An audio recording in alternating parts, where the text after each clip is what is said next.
नमस्कार, divine fragrance टॅरोमध्ये तुमचं स्वागत आहे. आता आपण जे रीडिंग करणार आहोत त्याचा विषय आपण स्पिरिट्सना विचारूया.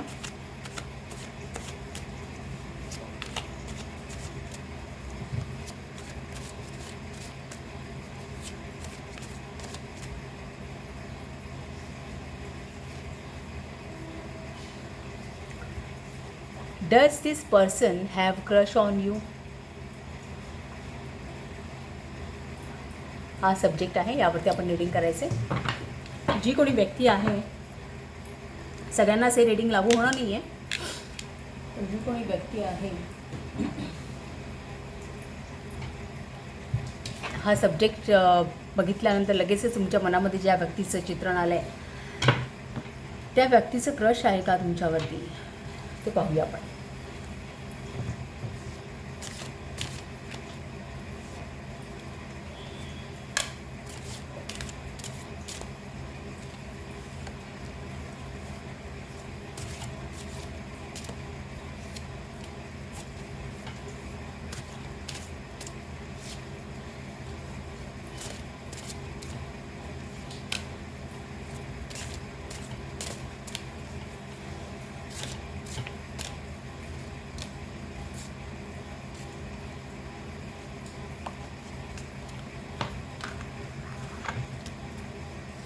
Bottom of the deck, Ten of Pentacles.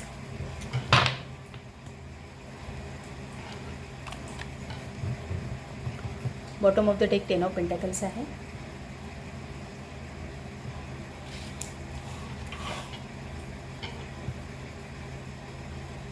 एक मिनिट.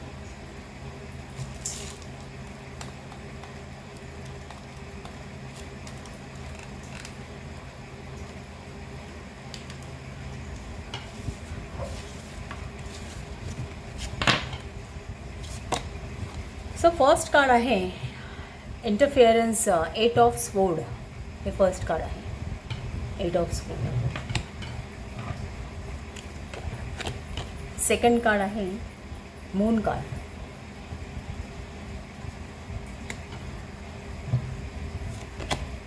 त्यानंतर eight of pentacles,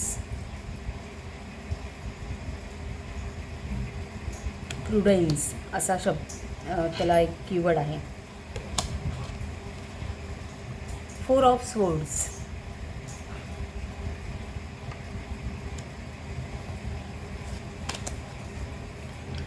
princess of sword म्हणजे पेज ऑफ स्वोर्ड आहे.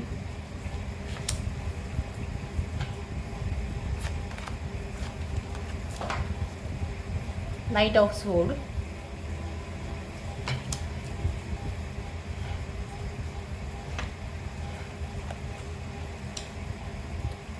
किंग ऑफ वॉन्ड आणि bottom of the deck ten of pentacles.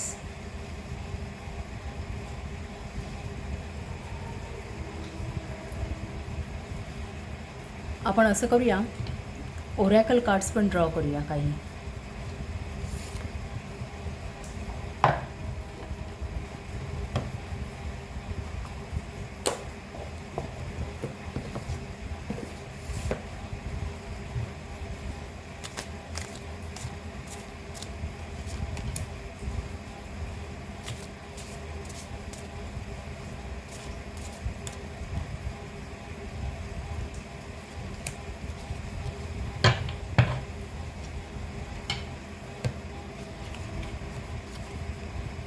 Lesson from the past. No help here.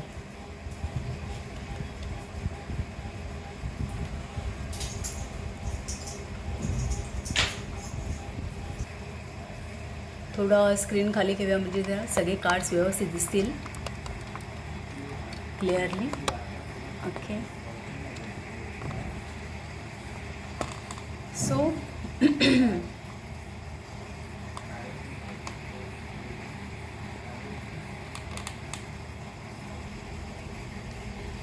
आपण पाहतोय आपला की does this person have a crush on you. हा आपण subject घेतलेला आहे. तर आता हा रीडिंगचा सब्जेक्ट ऐकल्यानंतर किंवा टायटल बघितल्यानंतर जी व्यक्ती तुमच्या पहिल्यांदा नजरेसमोर आलेली असेल आपण जाणून घेण्याचा प्रयत्न करतो की त्या व्यक्तीचं तुमच्यावरती प्रेम आहे का किंवा क्रश आहे का. ते क्रश म्हणजे इनफॅक्ट फर्स्ट साईट लव्ह हा असा विचार केला जातो. सो तसं काही आहे का. सो या कार्डवरून आपण ते जाणून घेण्याचा प्रयत्न करणं. पण ह्या सगळ्या कार्डचा विचार जर केला ना तर आता हे शेवटचं कार्ड जे आहे क्लोज्ड म्हटलं आहे. Close, no help here. या कार्डवरून तरी असं दिसतं की तसं काही तशा प्रकारचं काही उद्देश नसावा किंवा तशा प्रकारची काही रिलेशनशिप किंवा होप्स नसावेत असं यावरून दिसतं आहे. इनफॅक्ट आपण पहिल्या 2 कार्डचा विचार केला ना तर आता हे रीडिंग ज्याला कोणाला मॅच होईल त्या प्रकारे. पण ह्या पहिल्या 2 कार्डचा जर आपण विचार केला द 8 ऑफ स्वॉर्ड्स आणि प्रिन्सेस ऑफ स्वॉर्ड्स तर एक मिनिट. तर असं दिसतं आहे की ही व्यक्ती जी कोणी आहे ती तुमच्या आयुष्यामध्ये तेव्हा प्रगट झाली जेव्हा तुम्ही कुठल्या तरी कन्फ्युजिंग किंवा कॉन्फ्लिक्टिंग सिच्युएशनमध्ये होता. अगदी एखादी अशक्य असणारी घटना म्हणता येईल. आता हे जे आहे ना हे इंटरफिअरन्सचं कार्ड आहे 8 ऑफ स्वॉर्ड्स. आता हे कार्ड जर बघितलं ना तर असं दिसतं ह्या टेलिव्हिजनचं पूर्ण चारी बाजूंनी त्यामध्ये स्वॉर्ड्स आहेत आणि हे जे आतलं चित्र आहे ना हे असं मुंग्या आल्यासारखं आहे. जसं पूर्वी दूरदर्शनला व्यत्यय आल्यानंतर कसं चित्र दिसायचं त्याप्रमाणे. त्यामुळे आता कनेक्शन गेलं. इथे कुठलंही चित्र किंवा कुठलंही चलचित्र इथे दिसणार नाही आहे असं काहीसं. या वायर्स अशा इथे बाहेर आलेल्या आहेत. सो एक प्रकारे विचार स्वॉर्ड्स आहेत ना हे आपल्या विचारांवरती हे विचार दर्शवतात आणि विचार चांगले असतात तसेच घातकही असतात. जसे शब्दांना कशी धार असते. सो हे शब्द आहेत. सो हा इंटरफिअरन्स याचं टायटल आहे 8 ऑफ स्वॉर्ड. हे फार निगेटिव्ह कार्ड आहे. In fact in conjunction to moon आहे. सो हे फार निगेटिव्हिटी आहे इथे. सो असं इथे दिसतं आहे की ही व्यक्ती जेव्हा तुमच्या आयुष्यामध्ये आली ना जेव्हा कुठे प्रगट झाली त्यावेळी तुम्ही कदाचित खूप मोठ्या एक क्रिटिकल सिच्युएशनमध्ये होता. अशी एखादी घटना की खूप अशक्य आहे त्यातून बाहेर पडणं अशक्य आहे किंवा कदाचित तुमच्या भोवती बोलणारे असंख्य आवाज होते.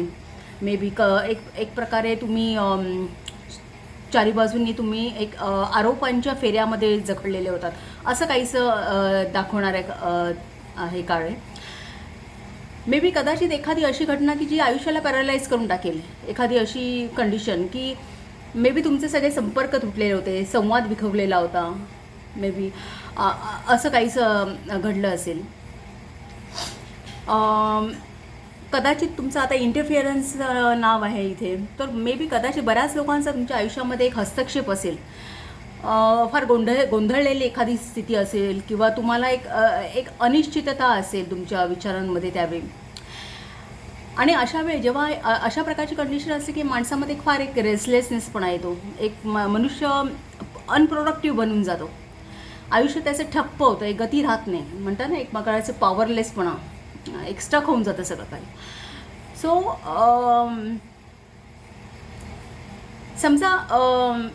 समजा मे बी कदाचित तुम्ही जर तुमच्या प्रश्नाबाबत कदाचित पब्लिक ओपिनियन घेण्याचा कदाचित प्रयत्न केला असेल तर त्यातील प्रत्येक व्यक्तीला तुमच्या आजूबाजूच्या प्रत्येक व्यक्तीला तुमच्याकडे बघण्याचं आणि तुमच्या प्रश्नाबद्दल एक मे बी एखादं प्रत्येकाचं मत भिन्न असेल आणि प्रत्येकजण एक तुम्हाला सांगण्याचा प्रयत्न करतो की तो कसा बरोबर आहे. सो त्या एक म्हणतात ना आपण प्रत्येकाला खुश करू शकत नाही अशा वेळी. मे बी मग काही आजूबाजूची माणसं तुमचं जे काही सर्कल असेल मे बी एक सगळ्यांचा विचार घेऊन काही करण्याचा प्रयत्न केला असेल तिथे तुमचा गोंधळ उडाला असेल. एक त्यांच्यामध्ये अहमिका असेल की आपलं कसं बरोबर आहे तुम्हाला सांगण्याची आणि त्यामुळे ही मे बी कदाचित कंडिशन असेल की एक अनिश्चितता तुमच्यामध्ये निर्माण झालेली असेल असं असू शकतं. कारण आपण जर बघितलं ना तर आपण एरवी बघितलं तर सोशल मीडियावरती तुम्ही बघितलं तर खूप पब्लिक कधीच एका मुद्द्यावरती त्यांचं एकत्र येत नाहीत किंवा एकमत होत नाही त्यांचं. आपण मात्र एक खूप ते कमेंट्स वाचण्यामध्ये आपला वेळ दवडतो. एक आपलं नुकसान करून घेतो. पण तसंच काहीचं हे आहे की तुमचं इथे खूप नुकसान झालेलं आहे. मे बी कदाचित इतरांची मतं घेताना किंवा असं असू शकेल, किंवा इतरांचा इंटरफिअरन्स तुमच्या आयुष्यामध्ये असं काही झालेलं आहे पर्सनल लाईफमध्ये की त्याच्यामुळे तुमच्या आयुष्यामध्ये एक निगेटिव्हिटी आली असेल. इन कंजंक्शन टू मून आहे. सो मून ही कार्ड निगेटिव्ह आहे. त्या तसं बघितलं तर एक सिक्रेटिव्हनेस आहे त्यामध्ये, गूढता, अनिश्चितता, निगेटिव्हनेस. कदाचित तुमच्यामध्ये एखादी विक्टिम मेंटॅलिटी तुम्ही फेस केली असेल लाईफमध्ये, असं असू शकतं.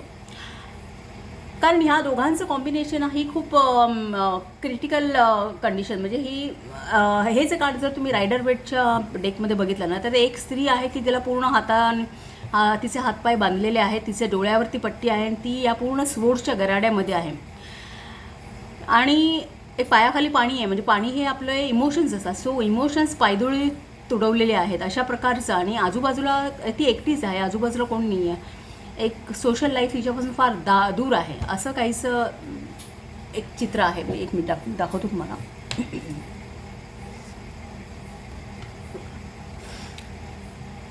हे 8 ऑफ स्वोर्ड आहे. सो यामध्ये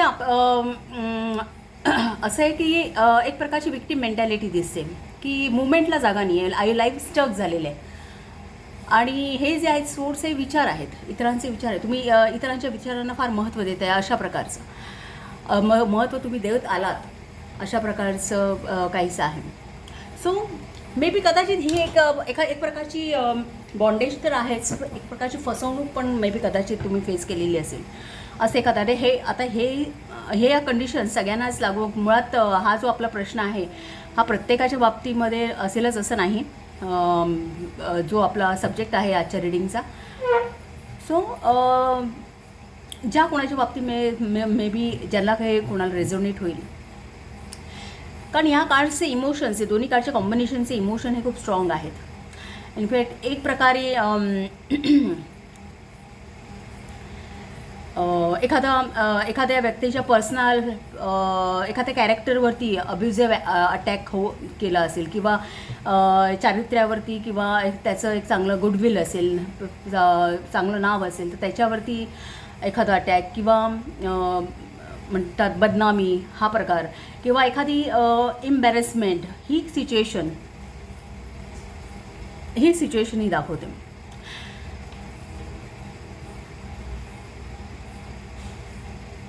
सो ज्या अर्थी हे कार्ड आहे त्या अर्थी थोडाफार फरकाने, म्हणजे काय मला तर जास्तच वाटतं बरंच काहीसं एक वाईट फेस तुम्ही तुमच्या आयुष्यामध्ये फेस केलेली आहे.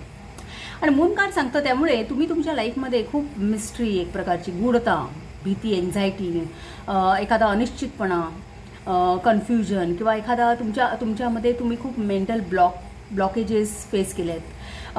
एक स्टॅग्नेशन म्हणता येईल की एक कुठेतरी तुमच्या लाईफमध्ये सगळं काही थांबलं असेल, खूप चढ उतार आलेले असेल.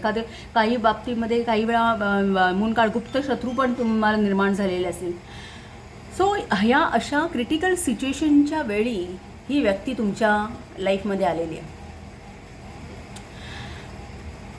त्यामुळे ही व्यक्ती एक प्रकारे तुम्हाला एखाद्या देवदूतासारखीच भासली असेल.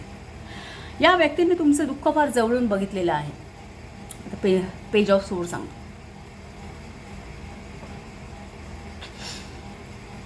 ही व्यक्ती, कारण पेज ऑफ सोर्ड हे ऑब्झर्वर आहेत, म्हणजे एक विजिलन्स वगैरे या क्वालिटीज या पेज ऑफ सोर्डवरती आहे, सुपरविजन, विजिलन्स या. सो ह्या व्यक्तीने तुमचं लाईफ हे फार जवळून पाहिलेलं आहे. आणि त्यामुळे मे बी ही व्यक्ती खूप हुशार असेल, खूप समंजस असेल, एक व्यवहारामध्ये खूप चातुर्य वापरणारी असेल. कदाचित ही व्यक्ती जी कोणी आहे ती कदाचित एखाद्या गव्हर्मेंट सर्व्हिसमध्ये काम करणारी असेल, किंवा एखाद्या डिप्लोमॅटिक सर्व्हिसमध्ये काम करणारी असू शकते. ही जी कोणी व्यक्ती आहे ती अशा एखाद्या प्रोफेशनमध्ये काम करणारी असेल की जिथे हातांचा खूप स्किलफुली वापर करावा लागत असेल. एखादी ऑथॉरिटी पोझिशनला असेल, मॅनेजिंग पोझिशनला असू शकेल. एखादी आयडिया वास्तवात साकारायची असेल, मॅनिफेस्ट करायची असेल, तर हे या व्यक्तीला खूप छान माहीत आहे. एक म्हणता येईल की एक वॅरियर पर्सनॅलिटी आहे ही जी कोणी व्यक्ती आहे ना. एक अँग्री यंग मॅन म्हणता येईल. वॅरियर पर्सनॅलिटी आहे, कोणालाही न घाबरणारी, कोणाच्याही कुठल्याही गोष्टीने आपलं मतावरून न हलणारी, मत न बदलणारी अशी. म्हणजे ह्या व्यक्तीच्या शब्दांमध्ये ताकद आहे. कारण इथे स्वोर्ड आहे, पेज ऑफ स्वोर्ड आहे. सो शब्दांमध्ये ताकद आहे. वॅरियर पर्सनॅलिटी आहे. मी म्हटलं म्हणजे शब्दच एखाद्या शस्त्रासारखे आहेत असं म्हणायला काय हरकत नाही. तर सांगायचा मुद्दा असा की या व्यक्तीने तुमचं दुःख हे फार जवळून अनुभवलं आहे आणि त्या व्यक्तीच्या साह्याने तुम्ही तुमचा बचाव करू शकलात. या व्यक्तीने तुम्हाला शिकवलं की एक बचाव नीती, रणनीती कशी आखायची. तुमच्या लाईफमधून तुम्हाला तुमच्या या फेजमधून तुम्ही कसं बाहेर पडायला हवं, कसं स्वतःचं हिलिंग करायला हवं. एक या व्यक्तीमुळे तुमच्या आयुष्यामध्ये प्रोग्रेसिव्ह पिरियड एक पुन्हा एकदा जे स्टॅटिक झालं होतं सगळं, तिथे प्रोग्रेसिव्ह पिरियड पुन्हा सुरू झाला. एक प्रकारे तुमच्या आयुष्यातलं दुर्दैव या व्यक्तीमुळे बाहेर निघून गेलं असं म्हणाल. तुम्ही कॉन्फिडेंट झालात, तुमच्या आयुष्यामध्ये एक सकारात्मकता आली, तुम्ही तुमच्या करिअरमध्ये तुम्ही फोकस झालात, या टेन्शनमधून तुम्ही बाहेर पडू शकलात. या तुमच्या सभोवतालच्या कोलाहलामधून तुम्ही स्वतःला बाहेर काढू शकलात एक प्रकारे आणि एक स्वतःला हील करू शकलात, असं स्वतःचं हिलिंग करू शकलात. सो ही व्यक्ती तुमच्या लाईफमध्ये आल्यामुळे 4 ऑफ स्वोर्ड सांगतो की तुम्ही तुमच्या आयुष्यावरचं पुन्हा एकदा पुनर्वलोकन केलं किंवा एक दीर्घपणे विचारपूर्वक परीक्षण केलं तुम्ही तुमच्या लाईफचं, कंटेम्प्लेशन म्हणता येईल, केलं. आणि तुम्ही एक त्या तुमच्या कामामध्ये तुम्ही एफर्ट्स घ्यायला सुरुवात केली, तुम्ही तुमचे स्किल्स डेव्हलप करायला सुरुवात केली. कदाचित तुम्ही एखादं नवीन प्रोफेशनमध्ये येण्याचा विचार केला असेल किंवा एखाद्या शून्यातून पुन्हा एकदा नव्याने बेस लेवलपासून सुरुवात केली असेल लाईफची, असंही असू शकतं. तुम्ही तुमचे फोकस एफर्ट्स वापरले तुमच्या लाईफमध्ये, कारण तुमचा एक वेगळा जगण्याकडे बघण्याचा पर्स्पेक्टिव्ह त्यामुळे बदलला. एक वेगळे तुम्ही फोकस एफर्ट्स लावले तुमच्या लाईफमध्ये आणि त्यामुळे का होईना आज तुम्ही खूप कॉन्फिडंट आहात. आज तुम्ही स्वतःला लीड करू शकता, कारण किंग ऑफ वॉन्डकडे लिडरशिप आहे, कॉन्फिडन्स खूप आहे. सो एक तुमच्या आयुष्यामध्ये आता जगण्याबद्दल सकारात्मकता आहे. तुमच्या अंगी मे बी कदाचित एखादी कला तुम्ही बनवली असेल, कारण 8 ऑफ स्वोर्ड हे सन इन वर्गोचं कार्ड आहे. सो सन हा मुळात पंचमाचा ग्रह आहे. सो तुम्ही कदाचित तुमच्या आयुष्यामध्ये एखादी कलात्मकता आणली असेल असं दिसतंय. एक तुमच्याकडे भविष्यासाठी एक दूरदृष्टी, एक विजन आता तुमच्याकडे आहे आणि या सगळ्या गोष्टी ह्या व्यक्तीमुळे तुमच्या लाईफमध्ये येऊ शकल्यात. तुम्ही आता एक कॉन्फिडेंटली तुमच्या जीवनामध्ये आगेकूच करताय असं इथे दिसतंय. 10 ऑफ पेंटिकल सांगतं की तुम्ही आता तुमच्या लाईफमध्ये सगळी भौतिक सुखं अचीव केलेली आहेत. कदाचित तुम्ही घरही घेतलं असेल, फायनान्शियल स्टॅबिलिटी आहे तुमच्याकडे, तुमचं स्वतःचं घर आहे, कामाच्या ठिकाणी तुमची खूप एक चांगली नाती निर्माण झाली, एक बिझनेस रिलेशनशिप तुम्हाला निर्माण झाली असेल आज. आणि आज तुमच्याकडे एवढं ॲबंडन्स आहे का 10 ऑफ कप्स हे सगळ्यात मोठं कार्ड आहे पेंटॅकल्समधलं. सो आता तुमच्याकडे इतकं ॲबंडन्स आहे आणि तुम्ही एवढं काही मॅनिफेस्ट केलेलं आहे तुमच्या लाईफमध्ये की आता तुमच्या पुढच्या पिढीलासुद्धा चिंता करण्याची गरज आहे. आणि हे सर्व ह्या व्यक्तीमुळे होऊ शकलं असं इथे दिसतंय. सो इथे एंजल्स सांगतात की या व्यक्तीचं जे तुमच्याशी नातं आहे ना, हे काय या जन्मीचं नाही आहे. ही व्यक्ती तुमच्या पास्ट लाईफपासून कनेक्टेड आहे, असे lesson from the past card सांगतं. सो जे काही तुम्ही आता तुमच्या आयुष्यामध्ये हे जे काही फेस केलं आहे ना, हे मे बी तुमच्या हा प्रारब्धाचा भाग आहे, तुमचं कार्मिक सेटलमेंट आहे ते.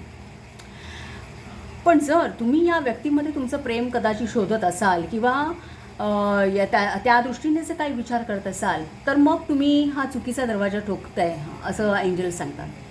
तुम्ही हे एक चुकीच्या ठिकाणी आपले भावना गुंतवताय असं म्हणता येईल. एखाद्या चुकीच्या व्यक्तीमध्ये तुम्ही तुमचा एक विश्वास ठेवण्याचा प्रयत्न करताय या बाबतीत असं इथे सांगतं. कारण हे लास्ट कार्ड जे आहे ओरॅकलचं, ते नो हेल्प हिअर आहे. सो याकडून तरी असं दिसतंय की ही व्यक्ती एका पर्टिक्युलर पर्पजसाठी तुमच्या लाईफमध्ये आलेली आहे आणि मे बी कदाचित ती अजूनही तुमच्यासोबत असू शकते. प्रत्येक पावला गणित तुमच्यासोबत, प्रत्येक फेजमध्ये तुमच्यासोबत आहे, सपोर्टिव्ह आहे.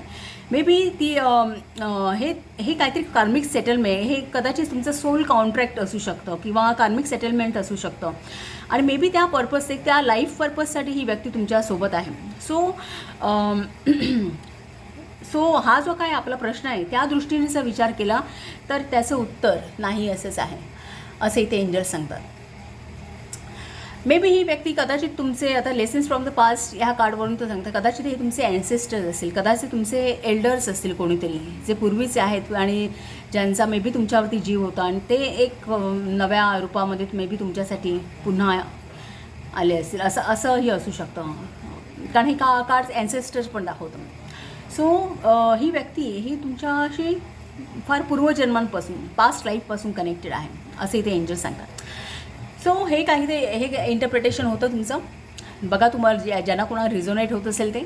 अदरवाईज एन्जॉय करा आणि आवडलं असेल तर चॅनलला शेअर करा, सबस्क्राईब करा, लाईक करा आणि असंच पाहत राहा. थँक्यू.